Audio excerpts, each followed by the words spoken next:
Welcome to A Balancing Act, the podcast devoted to helping families navigate memory loss and dementia.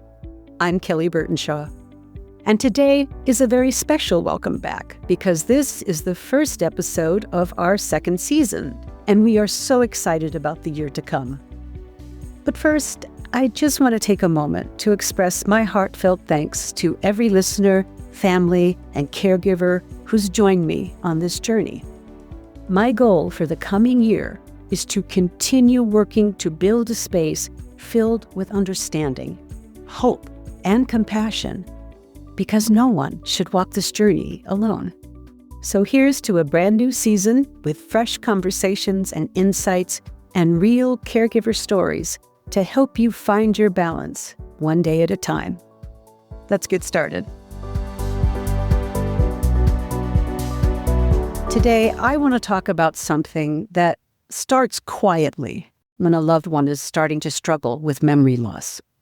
A missed appointment here, a confused day there. You remind them of the times and the calendar, and life moves on. But then it happens again and again. Suddenly, you find yourself repeating the same answers over and over, trying to help your loved one understand what day it is, or why they missed lunch, or how it could be Tuesday when they insist it's Sunday and they need to get to church. Well, if any of this sounds familiar, your loved one is experiencing time confusion.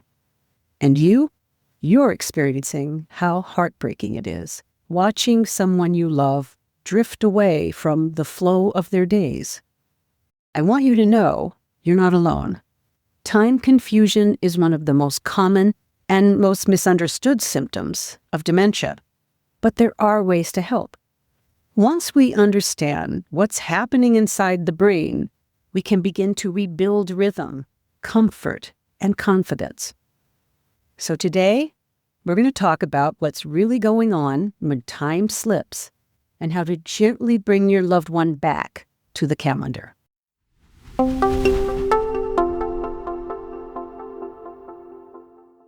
I once worked with a retired teacher who always started his day with coffee and a crossword puzzle.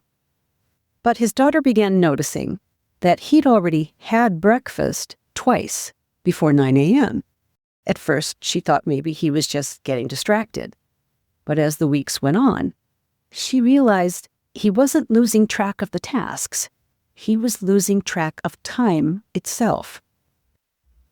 For most of us, the hippocampus, the part of the brain that tracks time and memory, keeps everything organized. But when that system starts to weaken because of dementia, days, hours, minutes start to blend together. The mind loses the boundaries that separate morning from night, yesterday from today. That's because dementia affects short-term memory first. The brain can't store new information long enough to build a timeline. And then dementia comes for executive function, the part of our brain that plans, organizes, and sequences. And so days begin to blur together. It's not stubbornness, it's not inattention or distractedness. It's the neurology of dementia. So what can families do? Well, I always recommend that the first step is to not look at the problems, but look for patterns. Note when their confusion is strongest. Is it early morning, after naps, around dusk, after medications? And share what you notice with your loved one's physician, with siblings, care partners, or the assisted living team. When everyone's aware of the timing and the triggers of that confusion, you can plan for and put in place gentle supports before confusion sets in.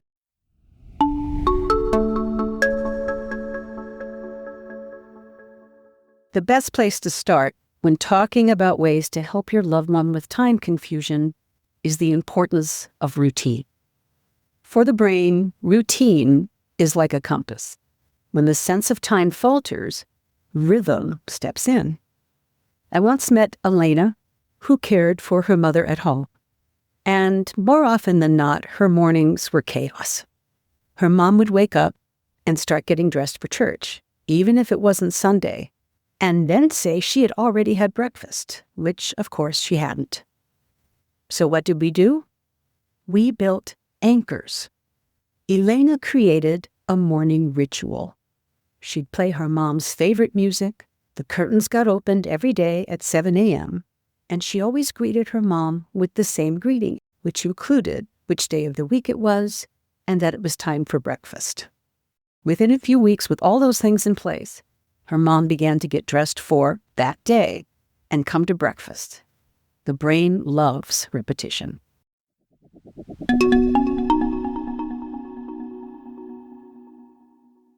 I'd like to take just a quick pause. If this conversation is helping you take a breath or reminding you that you're not alone in this, I'd love for you to hit that follow button. When you follow, you'll get each new episode as soon as it's released. And if you're listening on a platform that allows reviews and ratings, please take a moment to share your thoughts. It helps us expand our reach to other families, just like yours, looking for help, reassurance, and support. Finally, if you can think of a friend or family member that would benefit from this information, please share this episode. Thank you so much for your support.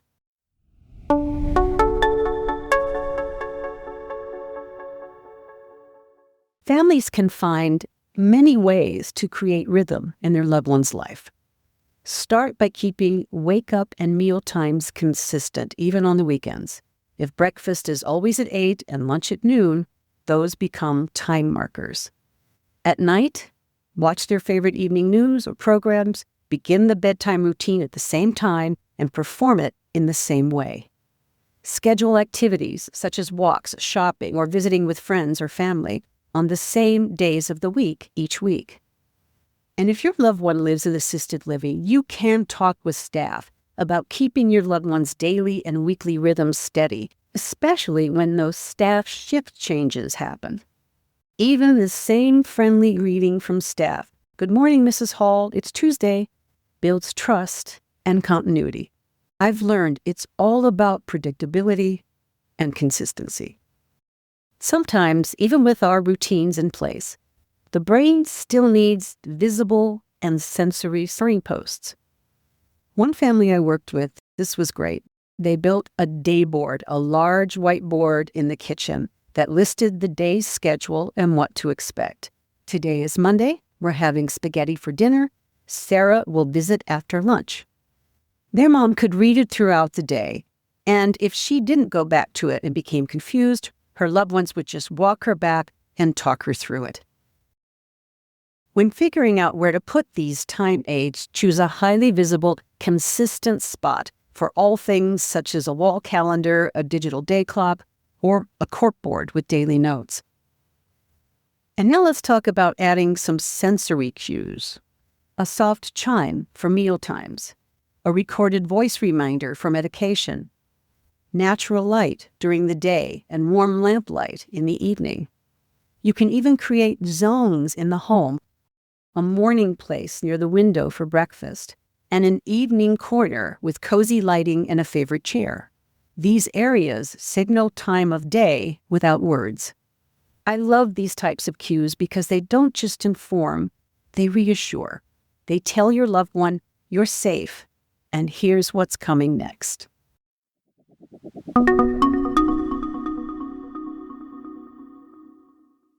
Now, something to keep in mind is that even the best systems can crumble if conversations around them become tense or rushed.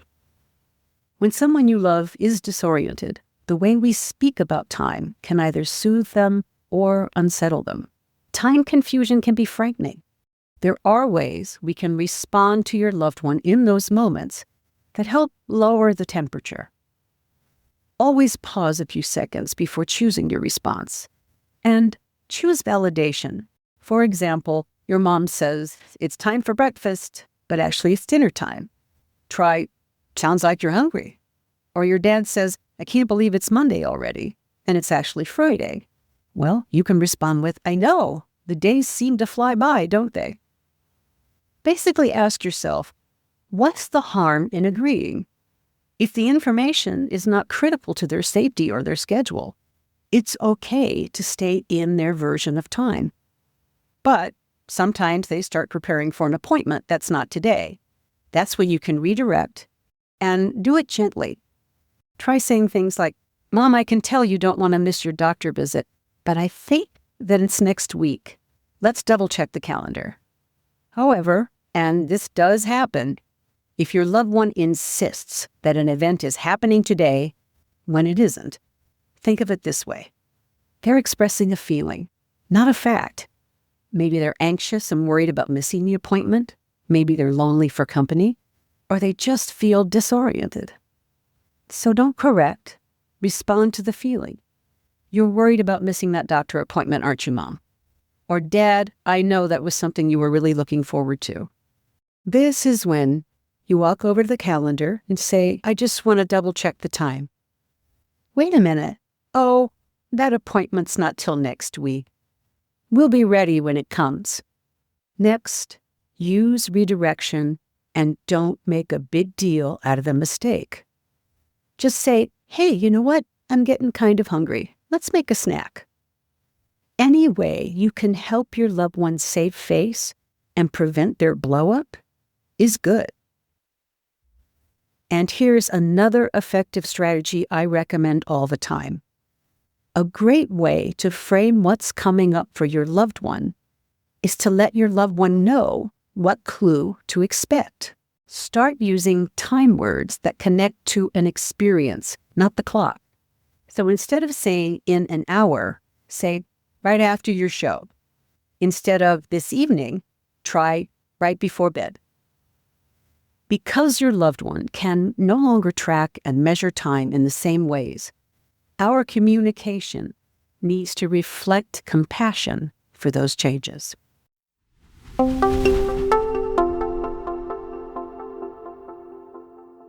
Every strategy we've talked about today, routines, cues, compassionate language, they all work best when they blend together and when others are in on the plans.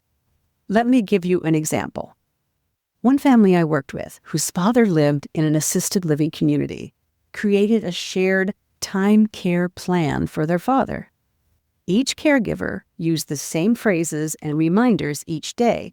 "Good morning, Mr. Lee. It's Wednesday. Time for breakfast." They adjusted lighting together, they played his favorite jazz in the afternoon, and they made sure his daughter's evening call came at the same time each night. Involve everyone, siblings, neighbors, care staff, even friends, and gently assign responsibilities. One person can check the whiteboard, another one sets the lights, another calls for evening reassurance. And when it comes to setting all these things up, whether in an assisted living facility or at home, there are professionals that can make this whole process a lot less demanding on your time and energies. Occupational or speech therapists like myself can help plan and personalize cues and daily rhythms. And as always, please consider finding or creating support groups. It's always good to be reminded that you're not the only one repeating the same answers, the same explanations, and taking the same deep breaths. And I hope that you'll consider me a part of your support group too. Message me on Facebook anytime with questions or comments. Our Facebook page link is in today's show notes. I know that time confusion can make every day feel like an uphill climb for both you and your loved one. But every small step you take towards structure and empathy truly matters. You're doing more than just managing time.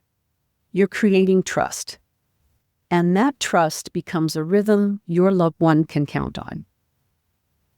And please give yourself this grace every day. No one is perfect at this. No one. You're doing the best you can. You're doing it from a place of love. And that is enough. I'm Kelly Burtonshaw, and it was my pleasure spending time with you today. Please keep in touch. Hi, I'm Peggy Wright, editor and producer of this podcast. We know that juggling your loved one's care while trying to manage your own life can truly become a balancing act. We want to help you as you navigate this journey by offering our support. You can reach out to us anytime by going to our Facebook page to ask questions, leave comments for Kelly, or talk with her one-on-one by setting up a chat. The link is in the show notes. And you can find us on YouTube and wherever you get your podcasts. If you like what you hear, please take a moment to rate and review so we can continue to provide relevant content. We look forward to hearing from you. Thank you for listening today.